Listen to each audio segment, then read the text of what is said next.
hosting this conversation and welcoming so many people. I know there's hundreds that have signed up and will be with us today, and there's many more who will get the recording and have a chance to listen to it at their leisure time or whenever they're driving home, I guess, from work, or if they're actually commuting at all these days.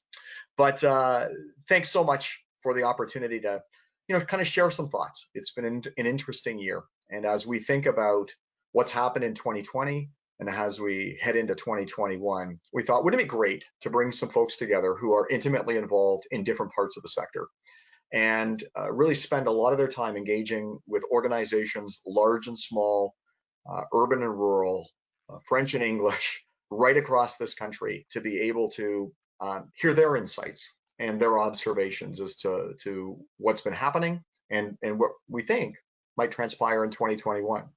So with that, I'm really delighted that these three individuals were able to join us today. And I think you'll agree at the end of this that having a wealth of experience and a variety of perspectives is really valuable in these kinds of conversations. So I'd like to introduce, and I'm just going to go how they appear on my screen, Paul Speevak, who is the President and CEO of Volunteer Canada, Paul Nazareth, who's the VP of Education and Development of the Canadian Association of Gift Planners, and Sandra Sualim, sorry, I was practicing that and still got it wrong, Executive Director of the Boys and Girls Clubs Foundation and very active with the Association of Fundraising Professionals. So super excited that you were able to join us. So the first question, what we're going to do is kind of go around the horn. This will be for all three panelists, and then we do have some questions that will be just directed at one particular panelist, but that doesn't preclude if another individual just wants to signal me and say, I want to jump in on this one too, that's great. But we can cover a little bit more ground by making sure that we have directed questions as opposed to every panelist responding to every one. And of course, as Marina said, really welcome your feedback and questions, and we'll pull on them if they sort of make sense to play into a theme, or we might carry them forward to the end. So let's get rolling. So we're going to start off with one for all of the panelists. We're going to go Paul, Paula, and Sandra in that order. So from your unique places in the sector, I wonder if you can give us some thoughts, your thoughts on the state of the sector as we head into the holiday season. What are the key things that you're hearing and seeing as it relates to our sector? So Paul, over to you. Thanks, Bruce. So, the Canadian Association of Gift Planners, we're an organization that was created to be the bridge between fundraising, finance, and philanthropy. And one of the interesting ears that we have to the ground is this gigantic kind of army of advisors in the state, law, finance, and they've been a really interesting listening post around philanthropy. And, in the beginning of the pandemic, when a lot of us kind of felt that panic, and a lot of charities felt the tension to say, should we step back with fundraising? That we had got a whole bunch of contact notes from advisors saying, our clients are asking, where are the charities? Canadians know that people are in need. They want to respond. That really bolstered us. And as we go into the holiday, we're hearing the same thing. There have been winners and losers as individual Canadians in terms of who's kept their jobs, who's retained or even grown their wealth. And the great news is the people who know they're in a good spot are eager to give. We heard this past week, biggest Giving Tuesday in the history of Canada. The numbers are coming in. Canadians are responding and they're feeling like they want to give back. Super. Paula. Well, the word I would describe for the sector as we see it is fragile resilience. I think we've seen a lot of strength, but we've certainly felt a sense of fragility. When I look at the volunteer centers around the country who have worked with organizations to respond to the needs around volunteer engagement, like everybody else, there was that initial assessment where we had to decide, do we postpone, cancel, suspend programs and services, but how do you balance safety with the need to serve vulnerable populations and critical services? And so there was a lot of innovation and adapting. How do you transition from in-person to virtual volunteering? How do you create policies and practices that are safer, lower touch and adapted services?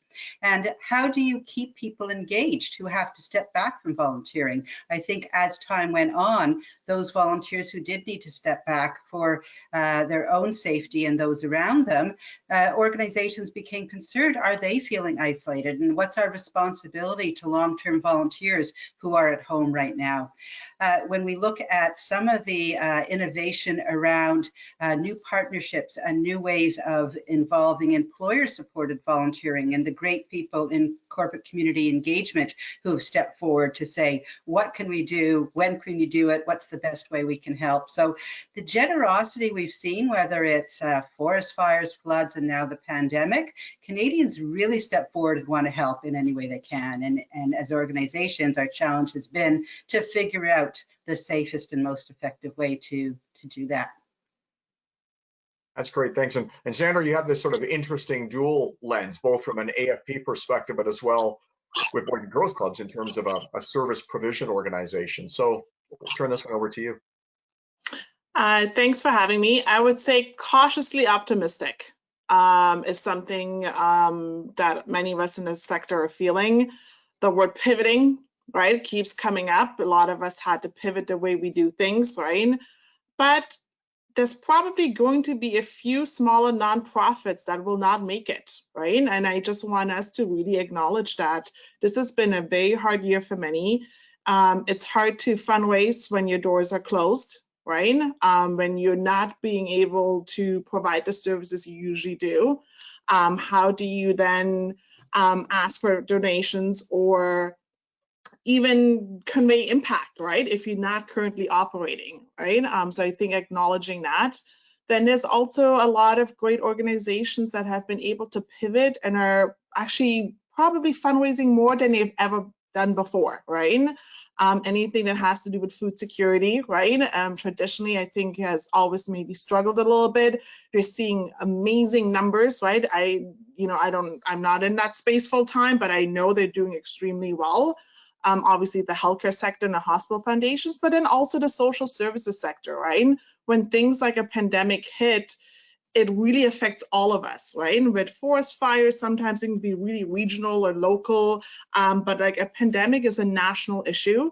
And then also the work that has been done in Black Lives Matters, that's another national event that has happened. Challenges in our Indigenous communities, which are really Canadian challenges, they're not just Indigenous challenges, have really come through the forefront as well.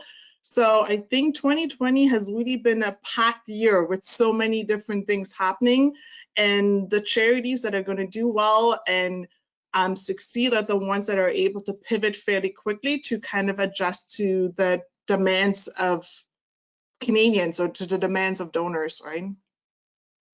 Yeah, for sure. And it's as we start to turn our thoughts to 2021, maybe one other point I'll offer in here. I know that when Imagine Canada itself had gone out and asked organizations in the spring how they were doing, one of the things that we were paying attention to was the increase in demand for services. And at that time, about 35% of organizations had reported that they were seeing an increase, that Canadians were coming to them more. We're just actually coming out of the field with an update to that survey, and the preliminary data that I've seen suggests that demand number has jumped again, and by more than 10 points. So it's now starting to get close to half of organizations are reporting an increase. So some of the things that you talked about in terms of increased generosity, adaptation and evolution, not just from a fund development perspective, but from a volunteer engagement perspective, I think have been really helpful for organizations as they've sought to weather the storm. So the question now is, let's look ahead. And let's talk a little bit about 2021. I'm going to start with you, Paula. You know, I think what's been dominant in the news this week is talk globally about vaccines. You know, the Canadian government saying that a vaccine isn't likely to be widely available and administered until about mid-2021, maybe even fall of 2021. So what does that mean for volunteering as we continue to go forward? What's been learned during, kind of national initiatives and emergencies like the pandemic that can be applied to next year? So some of the things, as many people have said, the innovation and the adaptations that have taken place in volunteer engagement, some of them organizations are realizing would be good practices to continue.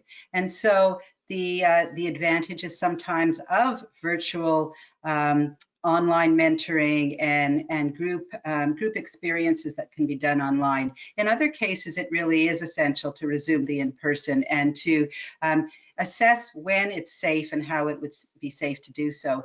The good news about volunteers who have had to step back, we also just did a recent survey, and again, more than 3/4 of people who have had to step back say they absolutely plan to return to in-person volunteering when it's safe to do so.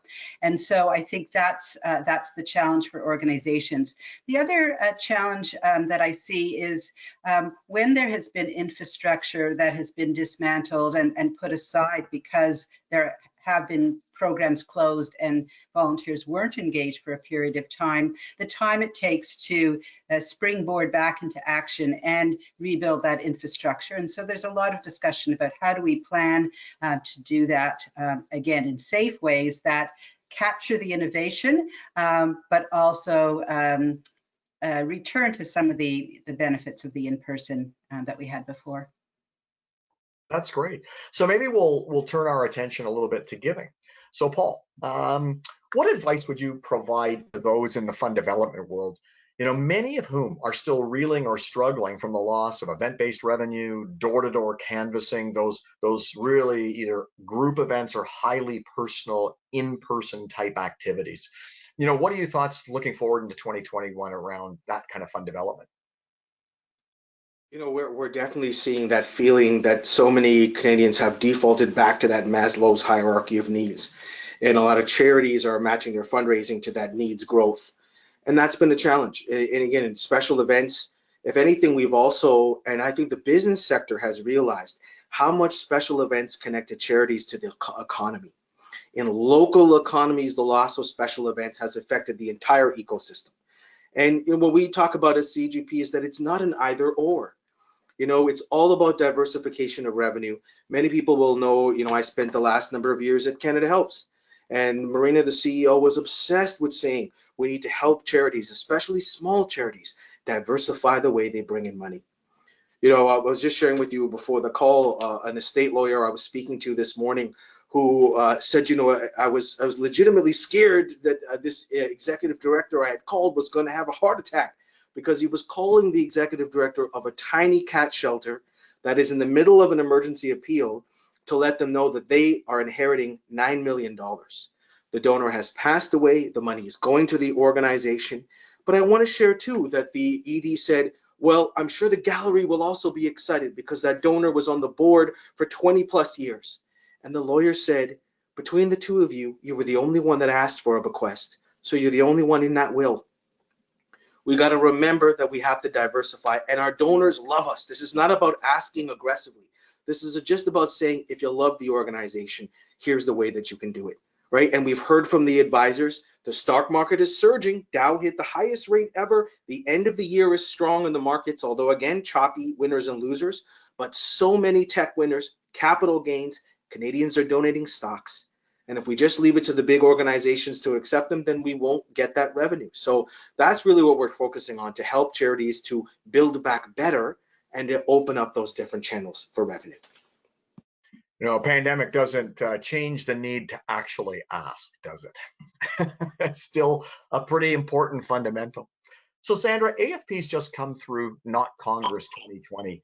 One of the major social movements, and you mentioned this earlier, that swept the globe in this year has been the crusade against systemic racism that's been propelled by Black Lives Matter. In thinking about fund development for 2021, was this topic a centerpiece for discussion with fundraisers? And what do you think can and will be different going forward? It was a huge topic of discussion. I think Not Congress this year was the most diverse it has ever been. From the participants, from the panelists, from the speakers. I think because it was virtual, the entry point, right, financially was a lot lower, so meaning a lot more new fundraisers, younger fundraisers, BIPOC fundraisers were able to join and participate. So that was great to see. It is definitely a topic that donors care about, that corporations care about. We've had the Black North Initiative, where a lot of Canada's biggest corporations have committed to making some systemic changes, right, to help combat anti-Black racism. We've had a number of nonprofits sign that pledge as well, Boys and Girls Clubs of Canada being one of them.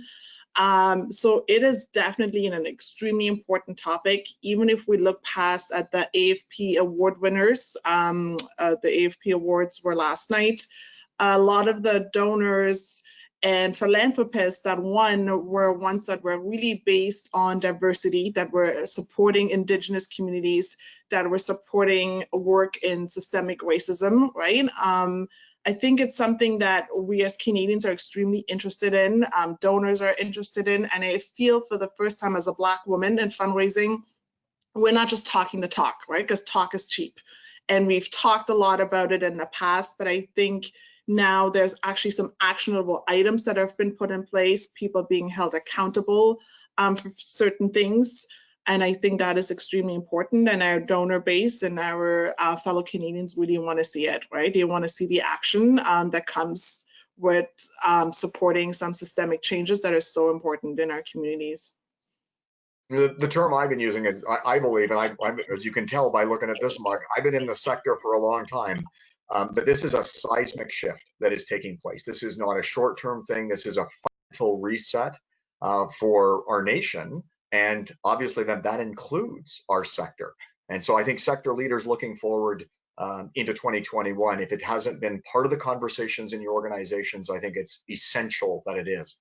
So I'm going to come to Paula with a question on volunteering, but we've had one come in from the audience. So what I'd like to do is I'm going to read the question to the panelists to give them a chance to think about the answer. Then I'm going to come to you, Paula, on the volunteering question, and then we're going to open it up to see who wants to address this question. So demand has greatly increased, and we're also seeing that the people seeking services are more likely to have never needed to seek services before. How does this impact the work of the charitable sector? So we'll come to that one in a second. But Paula, the question that I've got for you is, 2021 marks an important milestone in the volunteering community. Can you tell us a bit about that milestone and how you see it influencing your work next year? Excellent. So some of you may know that in 2001, the UN had declared it the Year of Volunteers, the International Year of Volunteers. So this is going to be the 20th anniversary since the UN had that declaration.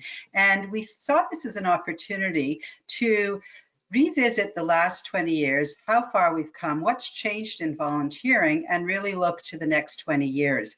And in celebrating International Year of Volunteers plus 20, we're thinking that there's so much that has been mentioned by panelists here that we need to include in the celebration. So it's shining a spotlight on the incredible generosity of people to give and the instinct to want to make the world better, but also some of the challenges. How do we make volunteering more inclusive? How do we see volunteering as a vehicle for creating welcoming and inclusive communities, diversity in the sector among board members, and so on? So we'll be doing a lot of really neat things, including relaunching the first Canadian Code for Volunteer Involvement with a diversity lens and a look at what the informal volunteering has taught us in the formal volunteering world. It's also going to be the 20th anniversary since Jean Chrétien and leaders in the sector signed the accord between the voluntary sector and the federal government. And we're really hoping that our colleagues in the federal government will work with us to revive the code and maybe have a re-signing ceremony in December. That sounds very exciting, and it's interesting how a milestone anniversary is taking place at a moment of fundamental change. How you can get to, honor and celebrate the past and also be looking forward as to the evolution of volunteerism, informal, digital, all those things that that maybe weren't as prevalent when the code was first launched. So we'll see who wants to jump in on this question about Paul. Okay, we'll let you in first. How does this impact the work of the sector with different folks who've never needed services coming to organizations? One of my great mentors is a success coach named Robin Sharma, who often says, if you want results you've never had before, you got to do things you've never done before. And this is a great opportunity to look for those new different ways, yes, to fundraise and ask, and to get to new communities. Yesterday I was talking to a tiny charity in New Brunswick, which we had done this webinar on donations of securities, and shared with us that they got their first gift of stock that was equal to the amount of their 2020 budget shortfall. And as well was talking with a couple colleagues, Jason Shim and Connolly, who are releasing a book on donations of cryptocurrency in Canada, and was just talking to a charity in BC yesterday. As we know, Bitcoin just hit its highest rate since creation, and we've got tech donors who are saying, look, I've seen gains, I've seen opportunity, I want to give back, but that's the diversification element. We need to meet donors where they are. Older Canadians have more assets than cash. Younger Canadians have different types of digital assets. We need to meet them where they are in 2021. Sandra or Paula, do you want to anything to jump in on this question in terms of this sort of new group of people coming for services, and how does that impact the work of the sector? I think it really amplifies the important work we all do in the sector, right? I think that is one of the great things of working these long hours, right? We're often not paid as well as the corporate sector, but I guess that feel good, a feeling we all get that we're really making a difference in Canadian communities. It is concerning that we see a lot more families, a lot more children needing support, right? But it's not surprising, right? We know that the pandemic disproportionately affects communities that are at risk, right? Even more so, right, than wealthy Canadians. So I know a lot of us in the social services field, or even food security, have seen an increase in families, Canadians, newcomers relying on those services. And that to me makes it even more important, as Paul mentioned, to get the ones to get the support from the Canadians that are doing well. There's quite a few where this pandemic has been very profitable, I hate to say it, to get their support, right? To help support the ones where it has disproportionately affected them in a negative way. And I think we can really do that, and we're just the conduits. It is our role to match the need with the ones that can help support the need, right? And I think that's why we're all here. That's why we're all in this webinar. That is why we're all in this kind of field of work, right? We're really matchmakers. And I think, once again, it puts the pressure more on us, but it's something I think we love to do. That's why we're in it. That's why we're in this work, is to help support communities, to help support Canadians, to help support children or animals or the environment. Doesn't matter which sector we're in. We're here to help, and we have a lot of wealthy individuals, a lot of corporations, and even not so wealthy individuals that are doing their part in helping others. So I think 2020, aside from all the many horrible things that have happened, right? The pandemic, a lot of loss of life, a lot more poverty, a lot more anxiety, a lot more mental health issue, a lot more plastic in the ocean because of PPEs and all these things, right? But at the end of it, there's a lot of hope, right? And we've really come together, I think, as Canadians, as a donor community, as humans, really supporting each other. And I think, as Paul mentioned, with the record numbers of Giving Tuesday, numbers both in Canada and the States, it really shows that everyone's doing their part, right? Whether you're wealthy or not, people are still interested in volunteering, even though a lot of it is virtual, right? So we care, and I think the hope of humanity is something that I really cling to, right? That in the end, we'll all do the right thing for each other. Thanks, Sandra. Paul, yeah. Well, one of the things that has changed in the world of volunteering, it's always been the case, but I think we've had a spotlight shone on it in recent years, that rather than think of volunteering as providing a service, one person who's okay, helping somebody who isn't okay, I think what we've learned is there's a time in all of our lives when we need, and each one of us has something to give. So it's not the helper and the one who needs help. But also volunteering has become more of a way to shape the communities we want to live in. So the service provision, which is a band-aid solution to things that have gone wrong in society, that working together collectively to make change in society. So when we look at things like impaired driving or same-sex marriage and gender identity, and some of the things that groups of people have come together as volunteers and organic movements, such as we've seen with Black Lives Matter and Occupy and other things, we're really seeing that as much more prominent, a more prominent way to be active citizens and volunteering than the service provision, which is also very important. And I'm going to break a moderator rule, but I'm going to offer a comment on this because it's interesting that the question framed around the impact on the charitable sector. One of the observations that I've personally had, and I think we're starting to see in some of the research that'll be coming out shortly, is that one of the impacts and the ripple effects of this increase in demand, sometimes coupled with a decrease in supply, people, money to deliver the services, is there a fatigue building in for those who work in the sector. We're seeing that the ability of organizations to maintain appropriate work-life balance is decreasing the longer the pandemic goes on. So I think it's one of those things that for those who are in leadership roles, who can influence the practices of their staff and their volunteers, that inviting them to look after themselves so that we can continue to provide services to Canadians is going to be important. And it's a nice time to do that as we head into the holiday season, but to really take that break and recharge, because the pandemic's still here after January 1st, presumably for a while. So just wanted to offer that thought in. And now we'll go back to our regularly scheduled programming. So Paul, we're going to come to you, and we got another question coming in, which we'll get to in a second. So one area that has momentum as we move into the new year is the desire, and you've already talked about it, for people to put gifts in their wills. What additional stuff do you see happening, and how is the new CAGP Willpower Campaign helping to keep that going? You know, we saw this, and you heard it at the beginning of the pandemic, February, March. Wills with the new toilet paper, right? There was a huge run on wills in Canada and the United States, and we saw more Canadians write wills than in a long time. And we had some great unpacking from colleagues in psychology of bequests and estate planning. Russell James in the States, our colleagues here in Canada. And so they were trying to control what they could in the area of feeling this fear. And so there was a lot of wills done at the beginning of the pandemic. We've heard from the estate planning community that there will be another set of wills made after the pandemic, probably about 6 months after we come out. And whereas the first set was reactive, we're excited to hear that the second set will be reflective. And people will go back to their values. People will say, what did I learn from all this? And that's where we will see a golden age of Canadians putting charities in their will, because it connects to their values and who they are.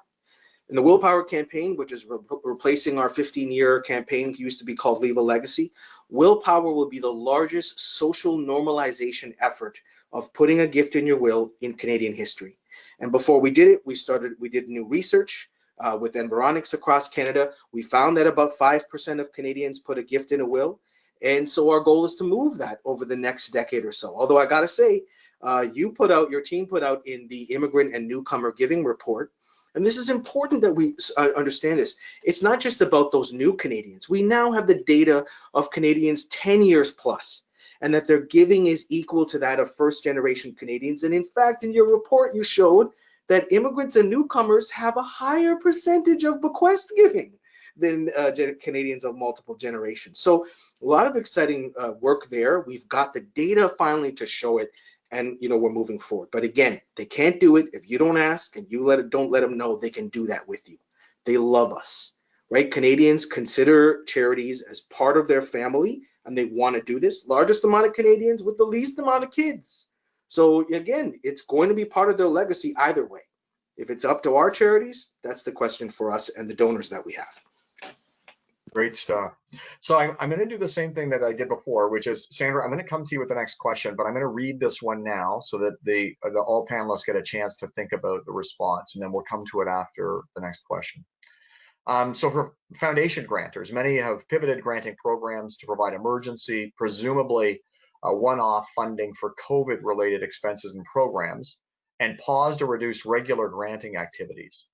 Do any of you foresee if foundations will return to pre-COVID granting behaviors, remain in this adaptive mode, or stay focused on COVID-related responses in 2021? So we'll come to that one in a second, but right now, Sandra. So while 2020 scene is focused on these massive happenings, and we've talked about a few of them, there were many trends related to giving and philanthropy that have been moving forward for a long time. So do you see significant changes to the donor demographic that organizations should be paying attention to? 100%. Demographic of Canadian society is changing, right?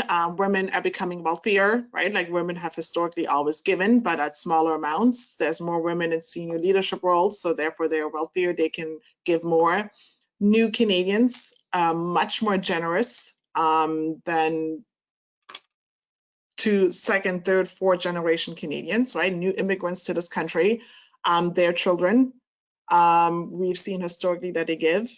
And I feel like they're often an overlooked piece, right? Especially in major gifts. So BIPOC communities and LGBTQ2 communities are often overlooked when we think major gifts, and they shouldn't be. They're very generous. They want to help and support, but often they don't get asked, right? So that to me is a huge shift where diversity and inclusion is so important in our profession, not just in the fundraising, but at all levels, that we do not overlook these members of society, right, who want to help, who want to support.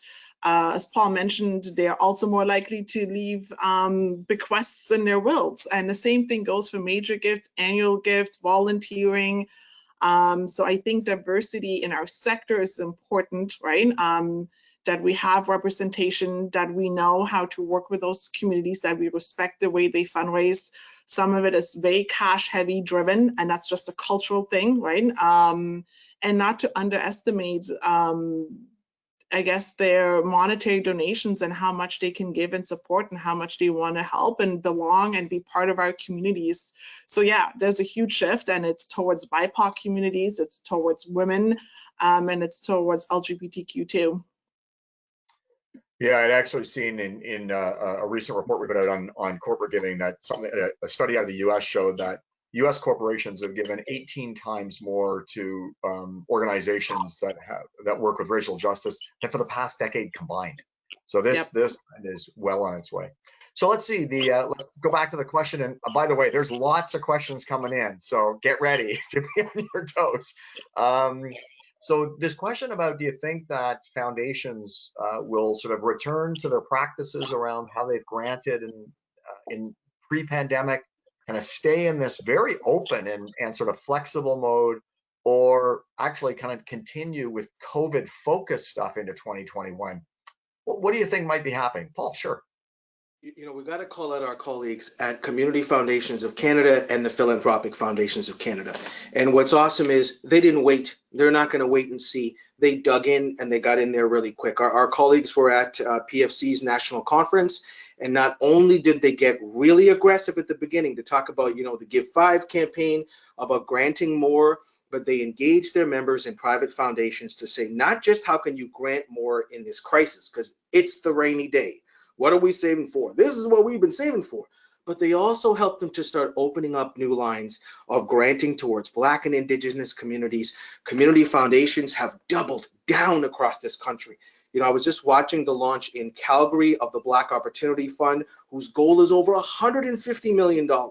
And in Toronto, Black Business Opportunity Fund, you know, where the team has really reacted and said, let's get proactive now. From a private foundation perspective, from a community foundation perspective, we're not waiting, and that's really wonderful. And I think 21 is going to be all about that. Great. Just to add, I think we've seen a lot of gifts become unrestricted, right? You know, emergency relief funding really means unrestricted funding, right? It's there to support areas of greatest needs, and we've been lucky that a lot of donors, foundations, and partners have been so quick to react in a positive way. Here's funding, use it for your emergency relief. We trust you to do what is best for your organization and the communities you serve. And I'm hoping that we can keep building on that trust, and we can propel that kind of relationship forward into 2021, where we have that open dialogue, right, with some of our biggest funders, and they trust us to utilize the funding to have the biggest impact, to weather crises, to pivot, right? You need unrestricted funding to pivot, right? So I think that is something that I'm hoping will continue in 2021 and beyond. That's great. So I'm going to go to another question that's come in here. It's funny because this is a topic that I've heard a fair bit about. I'm curious to hear your thoughts on this. Because there is and will be contraction in the sector, how do we remove the stigma of looking at mergers as possible solutions? Mergers that could retain donors and donor partnerships, relationships, and good programming. I'm curious to hear your thoughts on this topic, because I know that at the start of the pandemic, I think there was a lot of thought that there would be a lot of mergers, maybe even acquisitions, if you will. My personal belief is that we're kind of on the front edge. Organizations are still, for the most part, fighting to survive and provide service. But I think the longer this goes on, this could be interesting. So what are your thoughts in terms of how do we remove the stigma of looking at mergers as kind of possible solutions?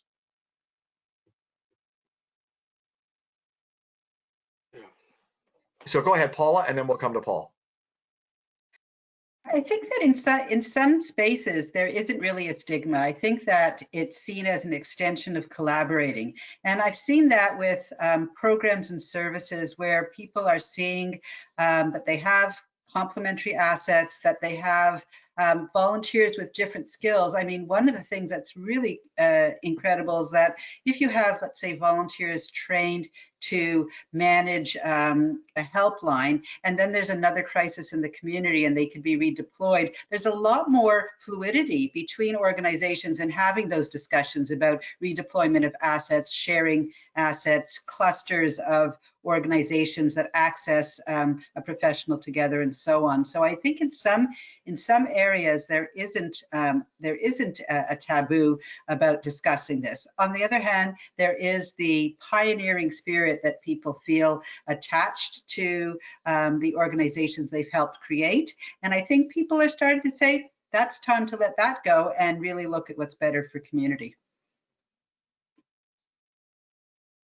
And, you know, Paula and the volunteer networks have the closest connections to actually people's feelings where governance meets reality. And that, you know, geography matters in this country. You bet it does. And so one of the pushbacks against the merger is the loss of that identity. And this is where we've seen from nonprofit networks, the Ontario Nonprofit Network, CCBO in Calgary, talking about shared platforms. And what does collaboration mean, and what will it open up to us from everything from a governance but to an operational standpoint? You know, I've been listening a lot to Betty Ferreira and a lot of the work she does with CPA.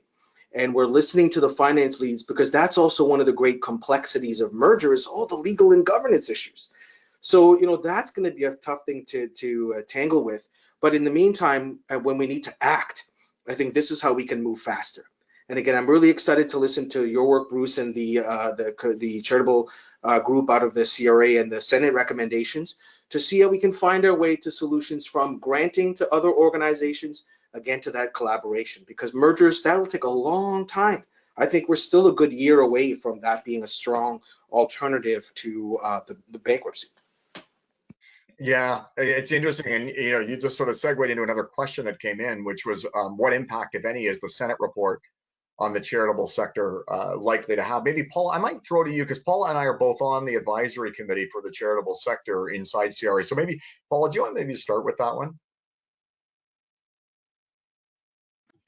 So one of the things I think has been really great about the Senate report has been that it is so, you know, the 42 recommendations cover so many things. It does cover things related to the Income Tax Act and charitable giving, which is very important. But it also talks about having a national voluntary action strategy, like many countries, Australia and so on, have really looked at how do we really listen to how people want to be engaged and leverage the talents and skills and so on, and remove barriers. I think that it is motivating and inspiring to see leaders talk about things like making police checks and vulnerable sector checks more accessible and timely and affordable, diversity on boards, and so on. I think that the Senate report is slowly making its way onto the desks and into the inboxes of people who are paying attention to it. So I'm looking forward to seeing what happens with that. Maybe I'll just offer a comment. Then Sandra, I'm going to come to you with a question that's come in. Yeah, I agree with what Paul says, and it's interesting because the Senate now has requested a formal response from the government. So there will be now a formal sort of conversation that will take place about this. So I think it'll elevate the recommendations awareness amongst parliamentarians. And you know, there's 42 recommendations in there, so it's massive. But what I'm hopeful for is that we'll be able to identify windows of interest amongst parliamentarians on both sides of the aisle and be able to move these things forward. And I think when you see the first sort of public report of the committee, the advisory committee for the charitable sector, that'll come out in sort of late January, early February, you'll note that the Senate studies efforts are woven into the conversations that are taking place. So I think it's going to be a real jumping off point for the sector. So Sandra, so one of the questions that came in, when Sandra says women can give more, how does this coincide with the research that women have been the most affected by the pandemic and economic recovery? Women are losing their jobs in the last year, et cetera. How do we reconcile that with their increased motivation to give? So maybe we'll ask you to kick off on that one. Yeah, when I said women give more, it is fact, right? Women, by the numbers, we tend to support more nonprofits than men do. However, historically, our donations have been smaller. When I said that statement, I meant as women start getting into the C executive levels of leadership, right? That means we can support philanthropically with greater financial numbers. But it is absolutely true that women are more affected by this pandemic in terms of layoffs based on the sectors that we're in, right? We're in the sectors of fundraising and social services, some of the hardest hit sectors, right? Retail. So historically, yes, when things like this happen, women are more affected in terms of layoffs. That is true, but we've also made tremendous gains in women in senior leadership positions. And when I made that comment, it was really meant for women in senior leadership positions, right? We have more C-level executive women now than we've had in the past. That has been a real push about 5-10 years ago. And that is really what the Black North Initiative is based on, right? When corporate Canada committed to having more women representations around that boardroom, and they've put actionable items in place, it is starting to happen. Like, we still have a way to go, but most of our big boards have a lot more women presentation on them now, and that is the hope for the Black community as well, right? So when the whole initiative is based on getting more Black individuals around senior leadership boards and senior leadership positions and at Canada's biggest corporations. So we know that it is effective, right? We know that when we set those goals and we hold each other accountable to them, that we can achieve them. But yes, absolutely, that whoever made that comment, it is completely true that women, this pandemic has disproportionately affected women and mothers more than men. Terrific. I'll tell you one thing though, we're not going to get to all the questions. There's quite a stream coming in right now, which is fantastic. So I'm kind of scrolling through looking for ones that can take us down different pathways, so we don't try and respond to similar type questions and cover a little bit more ground. So we'll head to one on collaborations. When it comes to tackling complex issues, we all believe it requires cross-sectoral collaboration. Do you see spaces for these divergent sectors coming together? And practically, do you know of anyone that's kind of funding that versus direct service? Paul? You know, this is one of the things that we need from this is data. You know, this is a thing that Imagine has really helped us to put together as we started Days on the Hill, as we started engaging government, and we need data in all parts of our sector, you know, and that's where we're really grateful as CAGP to be collaborating with AFP on the biannual study of what Canadian donors want. If we don't get the data, we can't, one, inform the public, but also, you know, boards and bosses can't rely on our gut, right? So Women in Wealth, we look to things like TD's Women in Wealth report, showing us from Canadian Economic Stats Can data how women are taking a leadership position in giving. If we're ever going to, and I can hear Senator Radna-Omnivar on this, if we're ever going to see diversity and volunteerism and on boards, we need that data. And that's where Volunteer Canada pushing for that diversity, but understanding where we are. If we don't know where we are, we can never get anywhere. So this is the point where we need data on volunteerism, on giving in Canada, on fundraising, and what Canadians want. And that's the kind of stuff I think will help us move the needle if we know where we're at today. Sandra or Paula, anything on collaboration? I think it is extremely important, and the longer we resist funders will make us collaborate whether we like it or not, right? We know that donors love collaboration. They know when charities and nonprofits work together. They love it when different stakeholders come together to tackle those big themes, those big challenges, these big issues. So the longer we keep resisting, I think we will start feeling it in terms of donations. MacDonald Foundation, for example, that's a foundation that's extremely forward thinking, right? That is a lot more, not just about impact, and they're looking big, like collaboration, huge themes. And I think the fact that we have Imagine Canada, we have AFP, we have Charity Village, we have Canada Helps, all these great supporting organizations that are there to support our sector, right, that are helping us get that data, as Paul mentioned, is extremely important, because funders want us to collaborate. Funders want collaboration, right? They don't want 50 charities doing the same thing in the same community, sort of, right? They want efficiency, right? Yeah. So Paula? So at Volunteer Canada, we're seeing a lot of collaboration between the private sector and the nonprofit and charitable sector. We have a corporate community engagement council where I'm always in awe of the leadership of community investment directors that really have stepped up in a way that is consistent with what Paul and Sandra were saying about unrestricted funds, immediate response. But I think that there is definitely a different quality to the relationship between nonprofits and the corporate sector right now.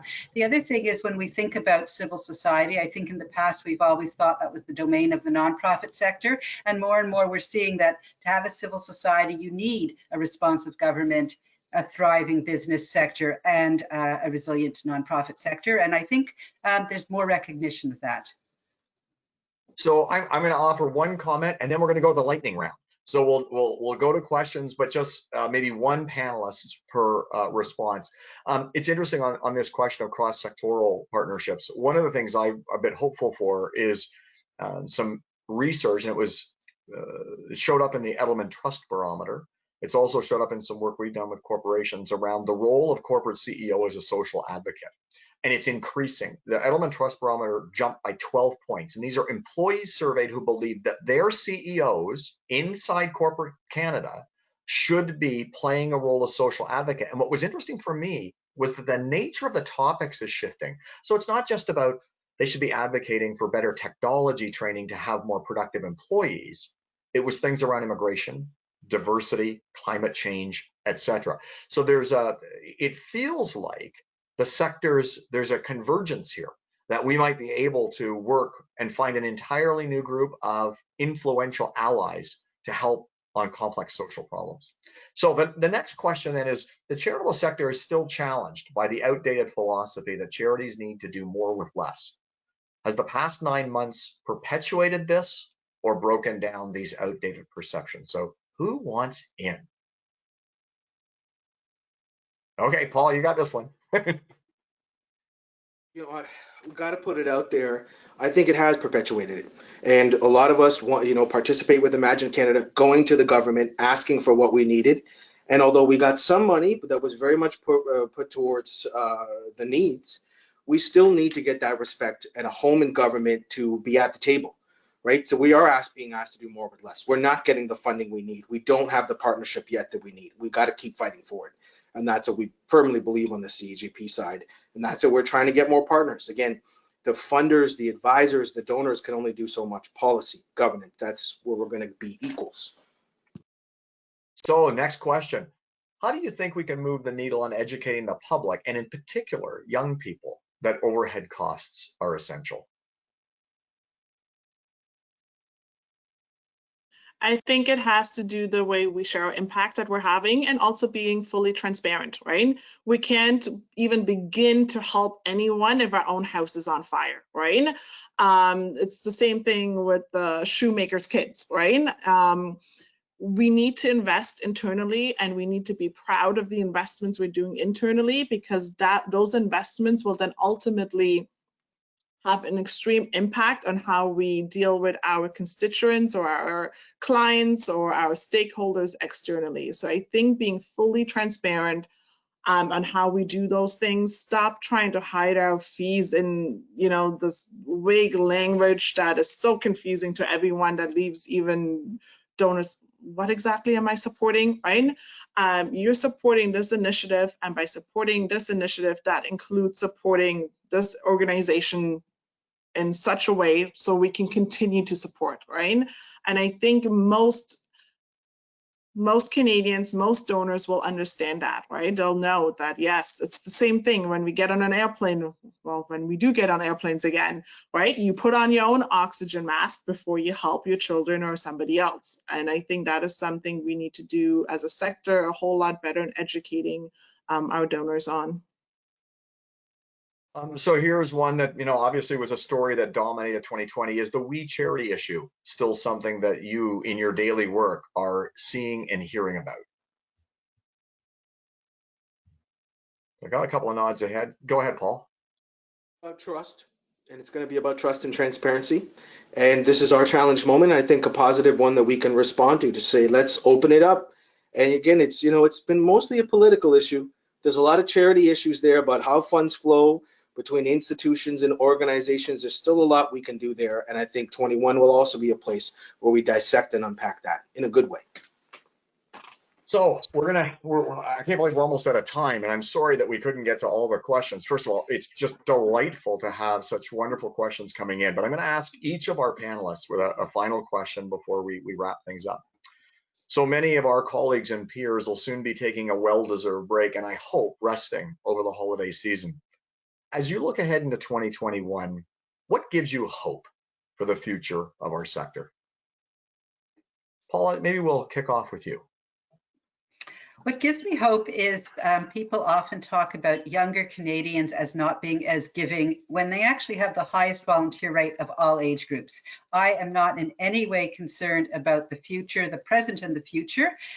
When I look at the movements and the energy and the talent and the generosity, how people choose what they buy, how people choose where they work, younger Canadians are really making great choices and making us all more accountable for it. So that gives me hope.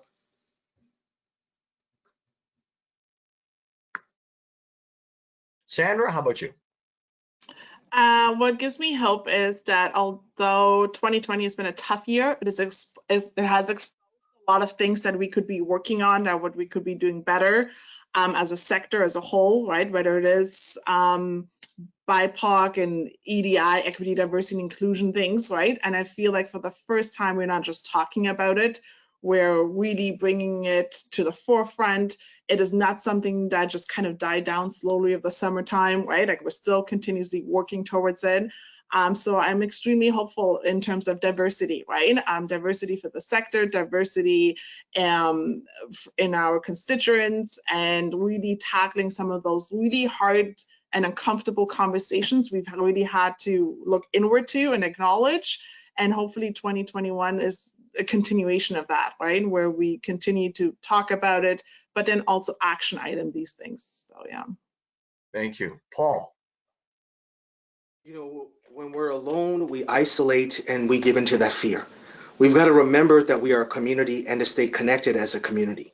But also to, in your gut, if there's fear, reach out to find out what's really going on. More of us need to subscribe to those papers, all the national papers that tell us that there are winners and there are losers, and the people that have got it are trying to give it. This last week's report on Business Magazine said in there, December's economy will go to charities. They said that in the Globe and Mail. And we've got the data from organizations like GoodWorks, who showed us that in the pandemic, the Canadians who retained their income are going to give more at the end of year and in the new year. We're finally seeing action, as Sandra has shared with us, on Black and Indigenous giving. I was so proud to be part of Canada Helps and the work it's doing on the Black Solidarity Fund, and actually opening up more funding to Indigenous charities and profiling them on their role in the charitable sector and in building back better.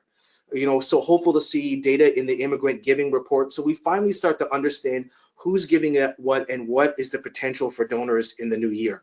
We're excited to see CAGP to be getting out there with Willpower and encouraging Canadians to not just give in wills, but give of assets. But lastly, and Bruce, you mentioned it, everybody out there in charity land, take a rest for the holidays, please. So many people did not do that at the end of the summer. They have limped their way through the fall.